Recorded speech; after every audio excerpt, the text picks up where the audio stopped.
C'est dans le but de permettre à notre pays de s'arrimer aux standards internationaux et de se conformer aux engagements en matière de droits de l'homme que le ministre de la Justice, garde des Sceaux, chargé des droits de l'homme, Erline Antonella Ndembe, épouse Damas, est venue solliciter auprès des honorables députés l'examen et l'adoption du projet de loi portant réorganisation de la Commission nationale des droits de l'homme en République gabonaise. Pour le ministre Ndembe, l'élaboration de ce texte obéit entre autres à la nécessité de combler les lacunes observées dans le fonctionnement de cette entité créée en 2011.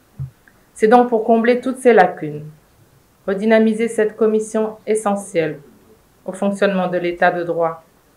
et garantir le respect par notre pays de ses engagements internationaux, que le projet de loi soumis à votre examen a été élaboré. Issu d'un long processus inclusif, ayant impliqué l'administration et la société civile, avec l'appui technique du Haut-Commissariat des Nations Unies aux droits de l'homme, le dit projet de loi s'articule autour de 58 articles répartis en 6 chapitres qui viennent remplacer ce qui constituait l'ossature de l'ancienne structure. Axé sur le respect de l'état de droit, ce projet de loi participe à n'en point douter à l'amélioration du statut des membres de la Commission nationale des droits de l'homme. En ce qui concerne le fonctionnement,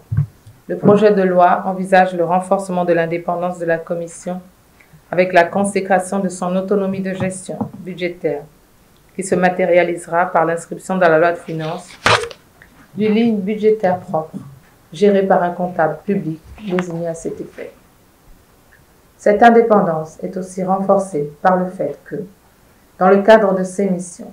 la Commission n'est pas tenue de relever les identités des personnes qui la sollicitent ou qui travaillent avec elle. Conscient du caractère que revêt ce projet de loi dans la prévention et le traitement des personnes privées de liberté ainsi qu'à leur protection dans les lieux de détention, les élus du peuple entendent l'examiner minutieusement en urgence avant son adoption en séance plénière.